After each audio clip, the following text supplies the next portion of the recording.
Mahalagang paalala, ang lahat ng mga balitang aking inihahayag ay hindi sa akin mismo nanggaling. Ito ay galing sa mga source ng Aldab Nation sa iba't ibang social media platform.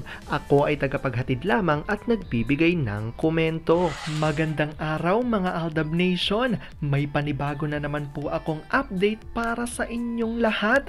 Pero bago natin ito umpisahan ay huwag niyo munang kalimutan na mag-subscribe sa aking YouTube channel at i-click mo na rin ang katabing bell button para maging updated ka sa mga latest videos na i-upload ko. At kapag umabot na ng 100,000 subscribers ang aking channel, ay may sorpresa ako para sa inyong lahat.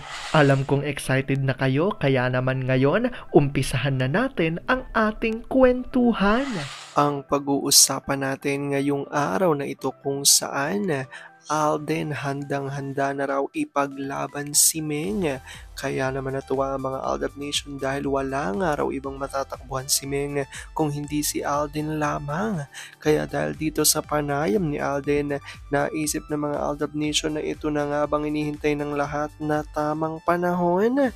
At kapapasok lamang na balita, Meng ayaw pa raw umuwi sa Pinas sa mga oras na to. Bakit kaya gano'n ito katotoo at may sapat nga bang ebidensya makakapagpatunay rito? Well, yan ho ang ating aalamin at pag-uusapan ngayong araw na ito, pero bago ho yan ay bibitinin ko muna kayo ng kaunting-kaunti lamang kung saan magbasa muna tayo ng mga nakakatuwang post ni My name is Theo01 sa Twitter. Kaya naman wag na natin patagalin pa at sabi niya sa kanyang tweet, hanggang kailan mo mamahalin si A? Habang buhay na yan, hindi ko po siya iiwan sa kabila ng lahat. May mga anak na kami at sinisigurado lagi ni A ang mga needs at safety namin. Paano mo na-handle ang topak niya? Alam mo si A parang bata yan eh. Lambing lang ang kailangan niya para mahimasmasan. Kung sa tingin ng iba napapayag si A na hindi kasama si M at mga anak pag alis niya, nagkakamali kayo. Kaya nga niya natagalin ang pag-shoot doon dahil inaasikaso pang mga papeles lalo ng mga bata. Sila ang nag-a-adjust sa sked ni A. Magiging bugnutin lang siya doon pag hindi kasama ang misis. Habang spotted si A everywhere, ayun silang dalawa, nagkukulong sa kwarto at nakikipaglaro sa mga bata. Partner-partner pa yan sila sa laro. Siyempre si Baby Cute lagi ang tandem ni M kasi protector daw siya ng mimi niya at lagi silang nananalo kaya yung tandem ni Daddy lumipat na lang sa kanila. 3 versus Daddy A. Alam ko tuwan-tuwa ako kay sa ating binasa pero ngayon pag-uusapan na natin ang ating main topic. Oops! Wait lang, saglit lang to. May ipapaalala lang ako para sa mga bago pa lang sa aking channel. Huwag niyong kalimutan na mag-subscribe sa aking YouTube channel at i-click niyo na rin ang notification bell para lagi kayong updated sa mga latest videos na i-upload ko at para maging parte na rin kayo ng aking Fanatics channel family. Well, alam kong super excited na kayo sa ating kwentuhan, kaya naman dumako na tayo sa ating main topic.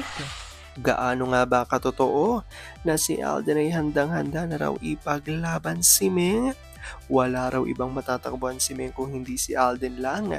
Kaya naman natuwa ang mga Aldab Nation sa panayam ni A. At dahil dito, sigaw nga ng ilan at tanong ng marami, eto na nga bang hinihintay ng lahat na tamang panahon? At kapapasok lamang na balita, Meng ayaw para umuwi sa Pinas sa mga oras na to. Bakit kaya gaano ito katotoo at may sapat nga bang ebidensya ang makakapagpatunay rito? Wala naman kung super excited na kayo malaman niya kaya naman wag na natin patagalin pa. Una-una na nga dyan ay galing sa tweet ni Olive C. Kanayama at ayon sa kanya, parang kristal lang yun. Nabasag at kahit anong gawin, madikit-dikit mo man at buo ulit. Pero kita ng pagkabasag, hindi nababalik tulad ng dati. Aldab pa rin. Sabi ni EMA, kapit tukuyan ngayon kasi need niyang magpalakas para sa susunod na eleksyon. Whatever pang takbuhin niya, nasa District 1 na yan. Kapag ito ang pinairal, siguradong may magic na naman. Sana lang kung alam naman nila na wala namang nangyayari sa distrito nila, huwag nang magpapabudol. Sabi ulit ni Olive Kanayama, if it's true, worth sila sa sasapitin na show nila. swerte na dumating sa kanila ay sinira at tinapon nila. Kaya it's their faith dahil sa kabulastugan nila. Aldab pa rin. At sagot ni Gabriela Sayagaya, agree, wala nang pambayad ang Tae Show dahil lugi-lugi show. Iyan ang nakuha nila sa paggawa ng sarsuela sa pamumuno ng 3 Century Eggs. Aldab will be back.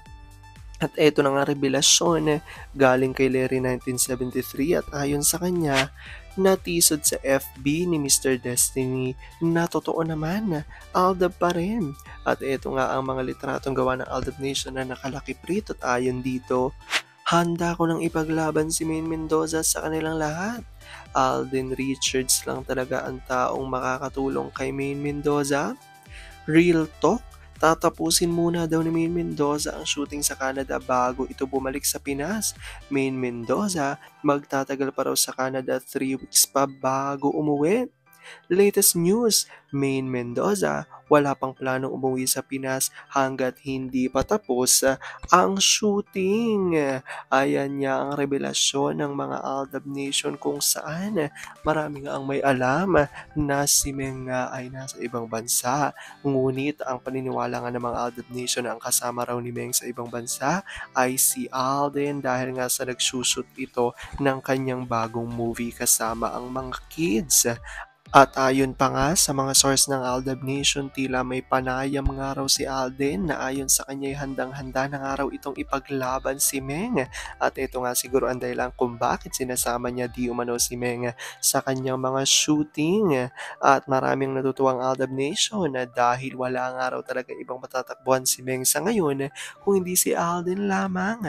Alam kong dahil dito'y marami sa inyo mas lalo ngayong kumakapit at naninindigan na Aldab Nature is real. Pero sabi nga natin na kahit na ano pa man ang magdesisyon ni na Alden at Maine sa kanilang buhay, karera at buhay pag-ibig, kailangan natin silang supportan, kailangan natin itong tanggapin ng bumbuo dahil yon ang kanilang deserve. At yan ang aking update for today's video. Maraming salamat sa panonood at pagtapos sa videong ito.